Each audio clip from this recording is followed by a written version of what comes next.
Hey guys, welcome back to my channel, Storytime with Ghost. I am your host, Ghost. Now, on today's show, we are going to be doing a review on the new Weapons movie. And yes, I know I'm a little bit late to the party on this one, but I had a little bit of time to stew on this one. So these are going to be my thoughts and opinions. Now, I am going to be on the other aisle of opinions on this movie. I know this movie's been getting great reviews.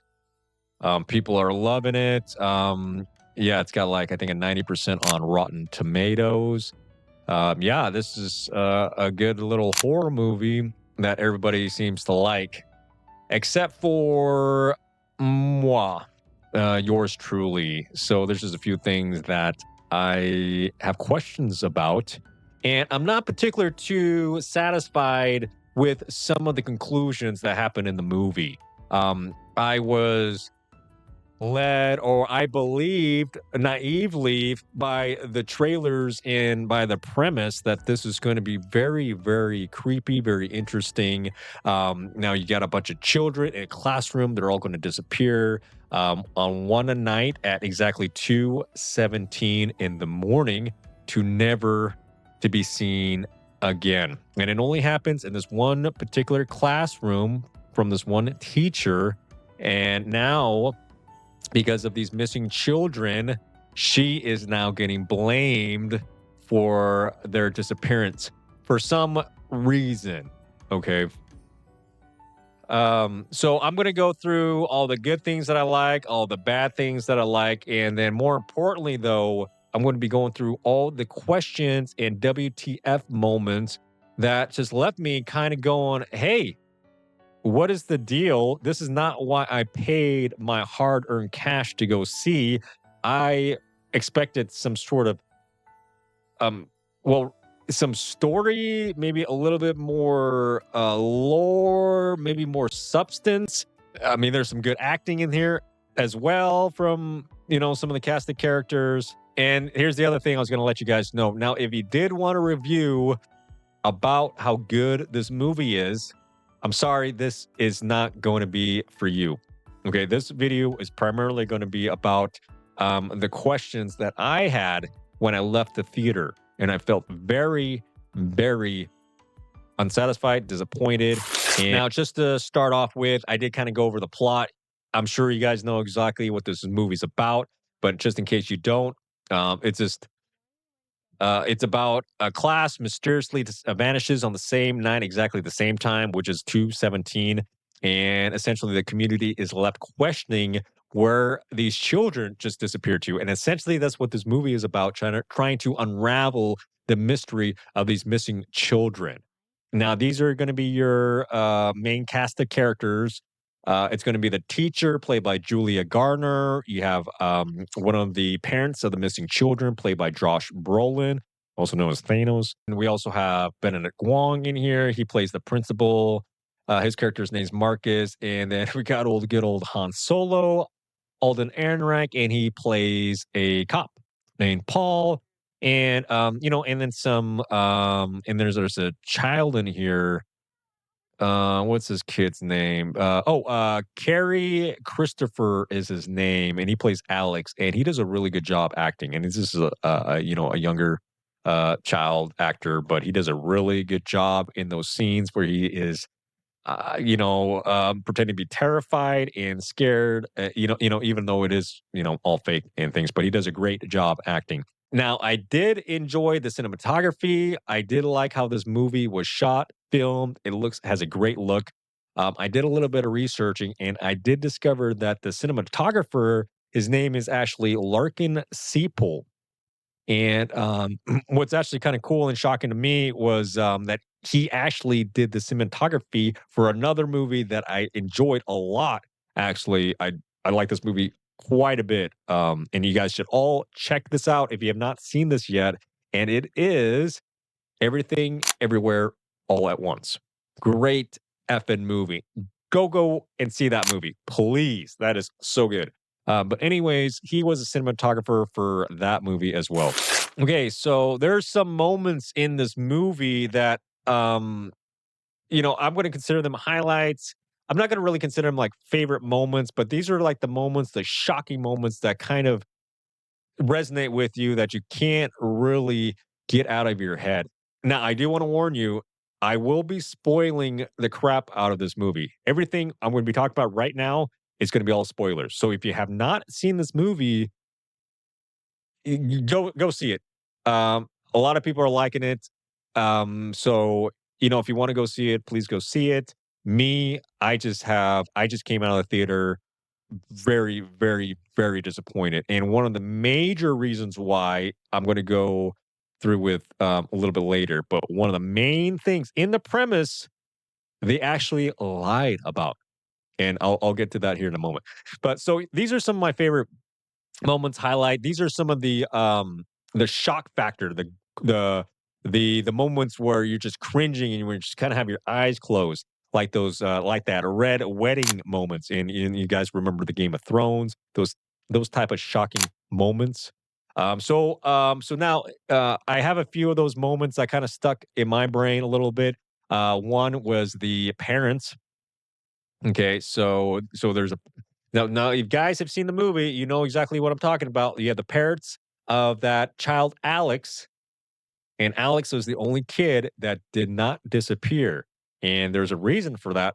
And that is because, well, his parents, that they actually took in, I think it was their aunt, and this aunt is apparently a witch and she's dying. And then she needs to go to Alex's parents' house to essentially take over his parents, and I think essentially mind controls them, but essentially draws and drains their energy and essence to rejuvenate her and make her younger and healthier. I think that's what the main end game was for Gladys. That's the name of the antagonist of this movie. So the whole mystery, the everything around this whole movie about the missing children, everything about this is revolving around this person, Gladys, which is, I think, Alex's aunt. So she is the crazy Ronald McDonald on acid looking person. She's got the red hair and then the lipstick and all that stuff. She looks absolutely mad crazy. Like the Mad Hatter crazy. But she is the one that's doing all this stuff to the children and to his parents. But there's this one part in the movie where they're sitting at the dinner table, Alex and his parents, and Gladys, the witch, tells Alex that the parents are not helping her heal quickly or fast enough. So she wants Alex to go to his classroom and then take something from each of his classmates, something very personal, something that's very directed, that's connected directly to that particular child. And she wants him to take something like a token and bring it back to her so she can use some of that witchcraft on her. So he ends up doing that, takes all he finds some drawings on these like storage boxes that he takes back to Gladys, and this is how she does the spell, and and then is able to control the children. But anyways, so she wants Alex to do that, and Alex doesn't want to do that, of course.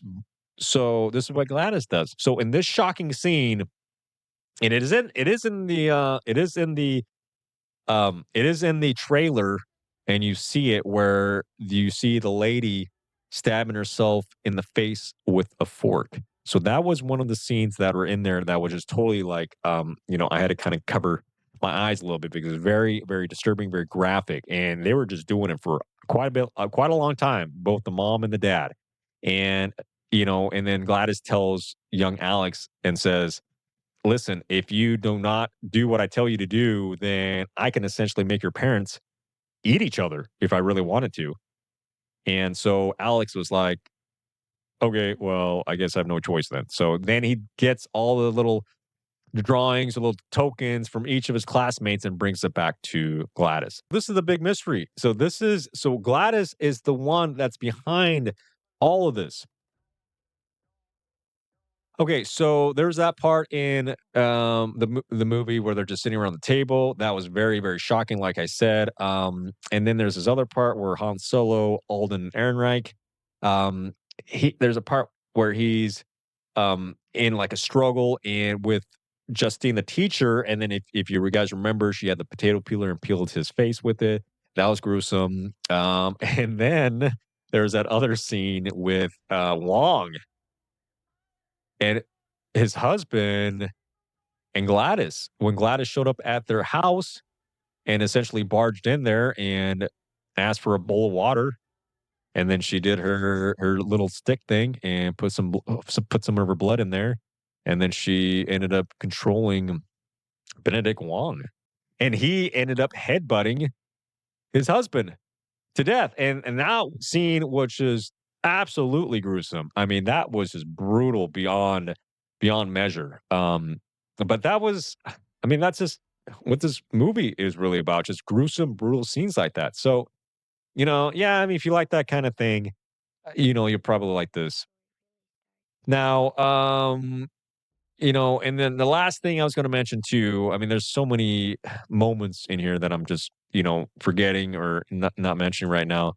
Um, but there the last moment in the movie actually when Gladys is getting her face ripped off by the kids.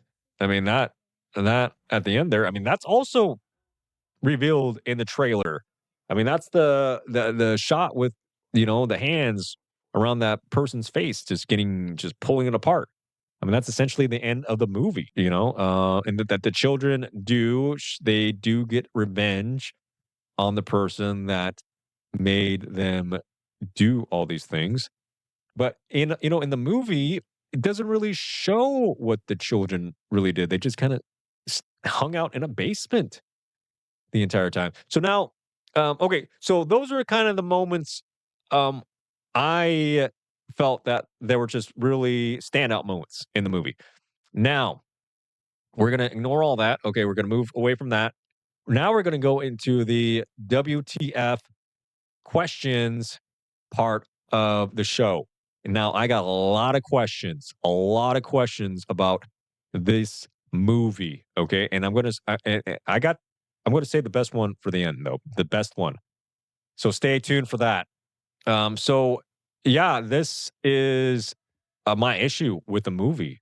Okay, so this is to me essentially just a mystery box movie. That's all this is. It's just like, okay, this thing happens, but we don't really explain why this thing happens. Okay. I mean, so I'll give you lots of examples. Okay. So there's a part in the trailer, okay, where Justine, the teacher, is having a dream. And in this dream, it shows her walking in the classroom, and then she sees this one boy in the back. And then the boy lifts his head up, and then you can see his face. I mean, he's got like the Joker makeup on, like the lipstick and everything. He's got like the pale skin color. And when I did a trailer reaction video, which I'm going to link in the bottom so you can, watch that if you like. But in that reaction video, I thought that I mean, I made a joke saying that this is like a Joker origin story, but I thought that they're going to explain a little bit more on why that child or had his makeup like that. And you know what? It never explained it in the movies. Again, a little mystery box. Okay, so we have this kid that looks like a Joker. Why does he look like the Joker? Who cares? It's just creepy, right? It's just creepy. Who cares? So whatever. Okay, I mean, I got this other one. Gladys. She's the aunt. It doesn't really explain anything about her except that she's sick. She's a witch. She can do these things with her little stick.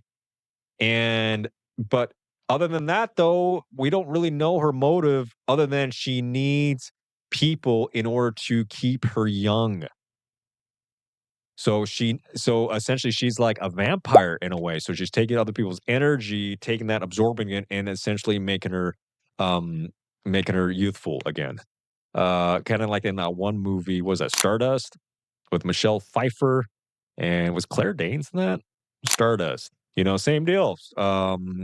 Michelle Pfeiffer was like this old, I think, a witch or something, and then she needed, what's her name? Claire Danes, I think that's the same movie, to make her young. Here's some more things that I just, ah, just infuriates me the more I think about it because I had such big hopes for this. Okay, I went in the movie theater thinking like, "Oh, okay, all these cool things are happening in the movie," and I just naively thought, "Okay, well, maybe we're gonna get some sort of explanation on some of these things that are happening," and yet nothing ever gets explained. So, for example, there's a scene with Wong, the principal, and he's just running down the street, and his face is all like, he's demonically possessed by Gladys, and he's got like bulging eyes and things. And there's this part where he is strangling somebody, and he is pouring black goo like all over their face. Okay, so what is this black goo? Why is it coming out of his face? Like, I mean, it looks like motor oil, just literally coming out of his mouth and things. Like, what's all that about? And so none of that is explained. I mean, I guess we don't really need to know. Okay, that he had motor oil in his stomach, but he was being possessed by Gladys to attack the teacher. I mean, so she essentially turned Wong into a weapon. Okay, so there's that. So I guess that's cool, I guess. So she could turn anybody into a weapon? Then why does she do that? And that's like my other question. She has like these crazy powers of controlling people. And then I don't know how old she is. I mean, she might be ancient. Who knows how old she is? But I just don't understand like how come she hasn't set things up better for her now. I just don't understand how come she doesn't have like a whole like a harem of just people that she could just feed off of. Like I don't understand like how she can't do that. I mean, she's very I think very capable of manipulating people to get what she wants, but she doesn't really do that. She just just wants to go visit um her niece and nephews so that way she can just feed off of them. Okay, so now there's this part where Gladys, so the way she controls people, she has like this stick, this almost like a thorn stick or something, but it's like this little branch or something. And then she has to wrap something personal that she wants to control. For Wong, I think she grabbed like a ribbon or something and some hair for another lady. So that she can use that personal effect on, and then she uses that on this branch thing, and then she gets a bowl, fills it with water, and then she uses some of her blood, and then she mixes the blood on this branch, and then she, is able to use this stick to control these people and these children. But at the end of the movie, though, the kid, that little child, Alex, was smart enough to take that magical stick, okay, and then use it against her. So he took the stick and he snapped it in half, right? I think that's what he did. Um, but my question is this: okay, what? How did he? I mean, sure, he can do that. I guess he can break the power, but I just feel like um, it shouldn't be that easy for some sort of witchcraft, some sort of power. You need to be able to channel that. There needs to be practice. Okay, some child that has no practice in black magic is able to do the things that Gladys has done. So she has this power that's able to have her control these people using this magical artifact, this branch. And I really wish we would have had more of her backstory. That was what I was hoping for in this movie was a little bit more like intrigue and mystery. And that's what I was really felt like it was missing.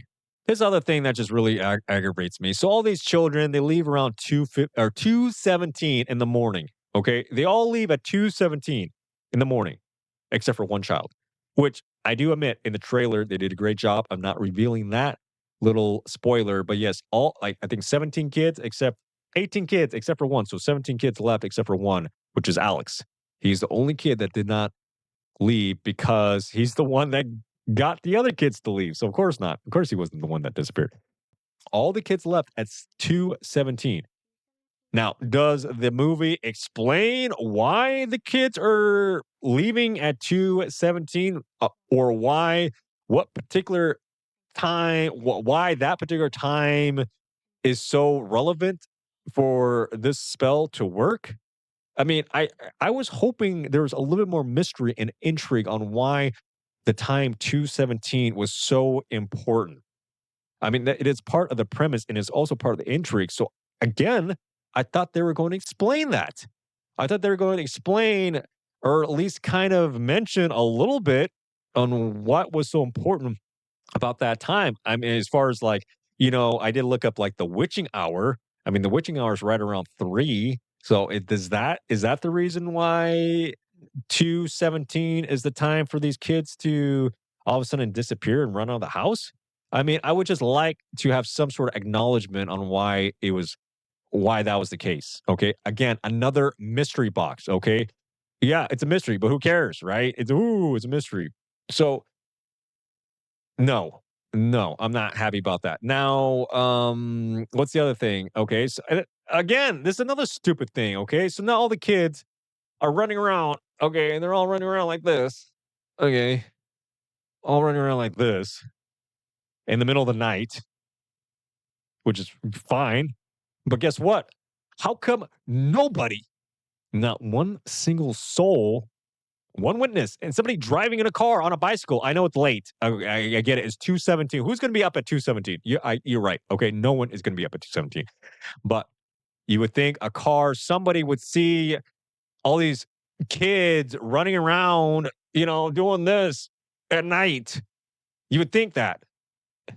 And at the end of the movie, when they're running around doing this, chasing the witch, it's just so ridiculous to me. I don't understand, but I don't. People like this movie. If you like it, great, go and like it. But me, I just have these questions. Is my issue? Is my beef? So yeah, how come no one saw the missing children running around at night in their pajamas? Okay, fine. It was 2:17, great. But you would think at least one passing person, somebody would have seen something. Okay, and okay, so now the children, okay, where do they go? Well, we found out later they're all hanging out in a basement. And they initially they get found out by a junkie. Okay, in one of the perspective storylines, which I thought was completely pointless. I mean, they could have removed that whole junkie storyline and it wouldn't really have changed the movie. Yes, I mean, it would have been one less person to fight at the end of the movie, but I mean, they could have added more story. I mean, they could have added like a little bit of Gladys backstory is what this needed. Maybe I did hear that they are doing a sequel to this, so maybe they'll do a little bit of a backstory with Gladys. I mean, I have a feeling they will do, but I feel like they should have done a little bit better explaining that in this movie to help me keep getting more invested in some of these characters because right now I just don't really care. They're just dying in grotesque ways is essentially what's happening with no actual story going on other than, well, we got to find these kids. I mean, that's essentially this story. And speaking of finding these kids, I mean, you got the law enforcement in this movie that are just a complete joke. They're just completely worthless. So the children, they were hiding in the basement this whole time. They're just standing there. Okay. And now you find out later that Alex, the kid, he's been going down there and he's been feeding them like soup and things. Like all these kids, like what, 17 children, he's like babysitting and feeding.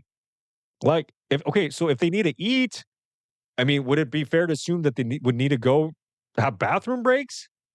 I mean, do they need to sleep? Maybe not. I mean, they just stand there, but I mean, if they need to eat, they probably need to poop and pee and all that kind of stuff and maybe bathe and all these things but they're just hanging out in a basement for some reason. I think they're just getting their energy force getting sucked out of them by the um Gladys Ronald McDonald witch. Another thing that just kind of bothered me a little bit was the pacing of this movie. Now people like the way this movie is structured. They like the different viewpoints. They like the different viewpoints because it intersects. It all kind of convalesces towards the middle of the movie. All these interconnected storylines are going to finally come together at the end, right? I mean, at the big climax battle, which it's fine. It's a great way to kind of keep people invested. But here's the problem, though: the pacing, though. Every single time it would get interesting with one of these characters. Okay, like you're like, okay, now it's starting to get good. Okay, now I'm getting kind of back interested. Well, guess what? It would then change to another perspective, another viewpoint, and then you would then have to, just kind of catch up again, right? And then just kind of rehash some of the things from this other viewpoint. Yes, you do get a perspective, but I mean, we're just kind of going through the same thing, not really adding anything.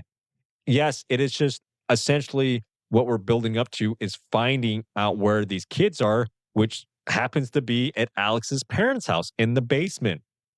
So, I mean, that's essentially what this movie is, just finding out that they're in this basement. It could have been that the pacing was done in such a way to where every single time it got really good, like really it started to pick up steam a little bit, it would grind to a screeching halt because then we would have to change to a different character and then kind of rehash and just kind of go over the same thing that we already know about.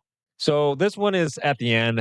Um, I mean, at the kind of the last scene, and that's when Gladys gets her comeuppance with the kids. The kids kind of chase her around, and Gladys finally, gets tackled by the kids and essentially gets her face ripped off by the children, by these kids.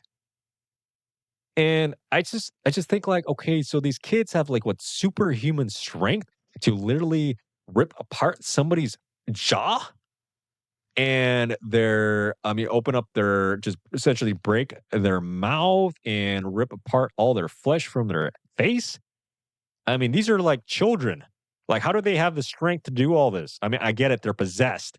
They're weapons, they've been weaponized, which again, I mean, that's just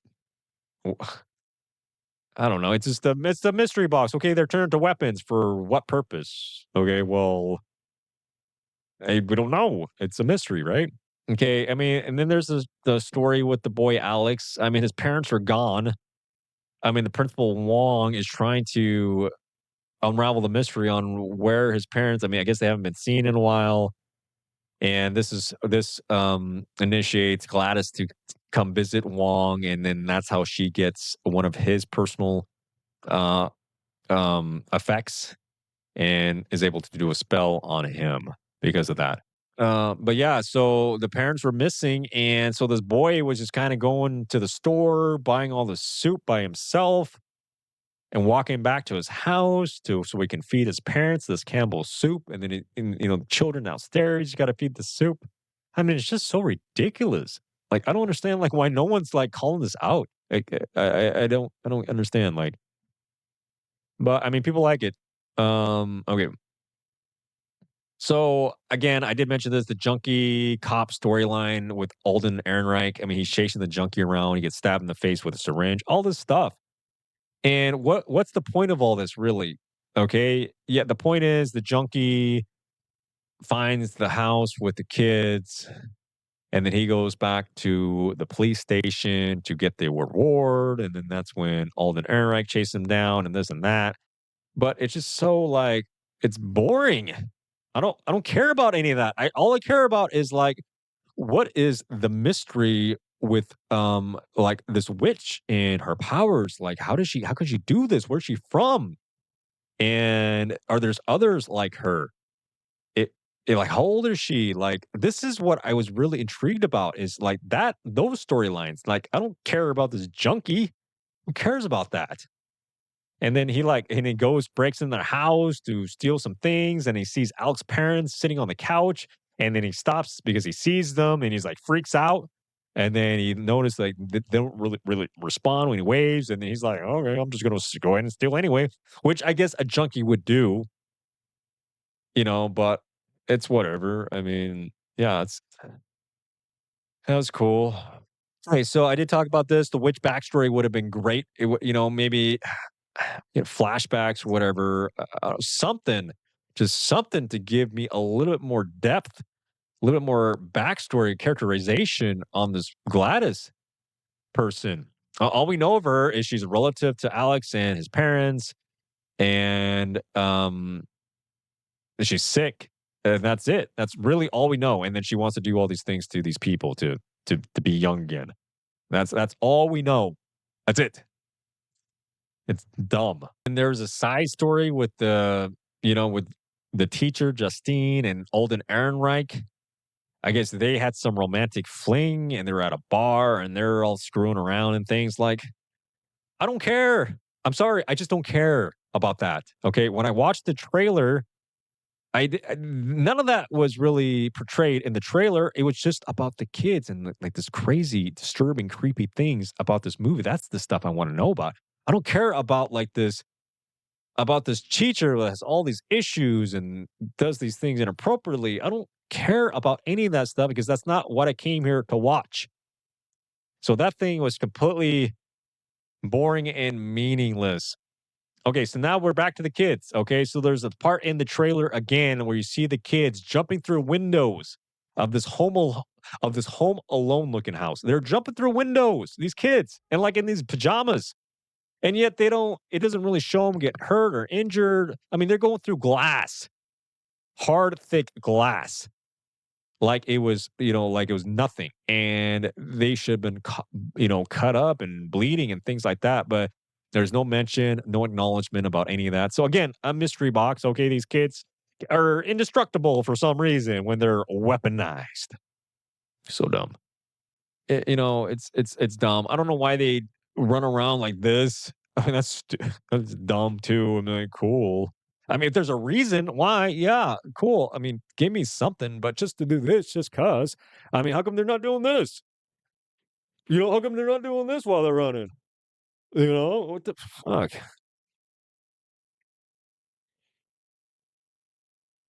Okay, this other stupid thing that really irritated me was Josh Brolin. There's one part of the movie where he like runs and he sees his house, and then above this house, there's this there's this image of an assault rifle over this house. Okay, this huge image that is over top the house. Okay, and there's no, and it's there and it's gone, and it's gone, and there's no explanation why he saw that, why it was there, what it meant, why it was an assault rifle, like, it had nothing the kids no one had any type of guns in this movie at all. It didn't make any sense on why they had that up there, and I was sitting in the theater thinking like, "What was that about?" And, again, more mystery, "Oh, it's up there, cool, it's another mystery on why it's up there, I guess we'll never find out, or maybe we will, who cares? The people will think it's cool." Okay. I just I just want to go over the reason why this movie was even called Weapons. I mean, it seems like it's kind of a dumb title, to be honest with you. Weapons. Okay, great. Is it because the witch can control these people and turn them into weapons? Is that it? Is that the wow? That's great. That's wow. That's great. Brilliant. Brilliant. Whoever thought of that is a genius. Absolute genius. But anyways, so she can turn anybody into weapons, right? Maybe I don't know. She as long as she has that stick and her little water bowl, and maybe some hair. Um, yeah, whatever. But here's another question: is are there more of her? That's what I'm kind of intrigued about. Are there more like her? Okay, that's what I want. I want a little bit more meat on this bone. And okay, so now I'm gonna go to the very, most infuriating part of this movie, the most infuriating part, and that is the whole premise is a lie, is a bold-faced lie, because they said at the beginning at the premise, they said that these children never came back. So I'm thinking to myself, "Okay, these children are gonna be missing, and there's gonna be a reason. We're gonna find out the mystery, unravel the mystery on where these kids went, but we'll never see them again because they never came back." So maybe they turn into like demons or things like that. Maybe they turn into witches, or maybe they just turned into food. Um, but they do come back. They did come back. So I'm just like, what the hell? So that just kind of ruins everything. So wait a minute. This whole time I was like, okay, so they're gonna be gone, and now we got to find them because they never got back. They never came back. That's what the little girl said. They never came back, and this is where the story really starts. But they do come back. They come back. Yeah, sure, they're a little disturbed, of course, for ripping somebody's face off, just literally just ripping it apart with their bare hands. So yeah, they're probably a little bit, unsettled. So they probably, need a little time out right now, just kind of gather themselves back together. I mean, it's ridiculous. It is absolutely ridiculous. Those kids are going to be freaking traumatized. I mean, they probably don't remember, but I mean, it's just. I mean, the more I think about it, I mean, these kids are just sitting in a basement. They're just hanging out in a basement, being fed Campbell's soup. Campbell's soup. Okay, cool. All right. But yeah, so that's the most infuriating part is whole movie. The whole premise is a lie. It is deceitful. It is very deceptive because they do come back. The children do come back. Freaking piss me off. Okay, so that's pretty much it. I'm just gonna say, if you've seen the trailer, okay, you pretty much seen like the first 10 minutes of the movie. I mean, it is like almost the whole trailer is like the first part of the movie, okay, about the narration of the child, talking about exactly what happened with everything. So yeah, so you pretty much sit there and you're just watching the whole trailer again, for the first part of the movie. But she does a good job narrating. That little girl does. She does a great job. Okay. Well, I think that is going to be most of it right now as far as my review. I do have a final score if you guys care. If you guys care. So I'm going to base it out of 1 out of 10, 10 being the best, and 1 obviously being, just hot garbage. This movie, this movie, I had high hopes for this movie. I had such high hopes, such high hopes. And they're they're all thwarted. They're all dashed. They're all taken from me. There was nothing there. It was again just a big mystery box. Cool. Look at all this cool. There's all this mystery stuff happens. Do we explain it now? Who cares about any of that? Who cares about the black ooze? Who cares about the 217? Who cares about this Gladys person if she's a witch or whatever? I mean, who cares about any of that? Um, you know, but I think people just like the shocking and the gore. I think. I mean, again, this movie looks great good. The acting is great. Okay. I mean, there's some parts where I mean I thought the acting was a little bit I felt a little out of place.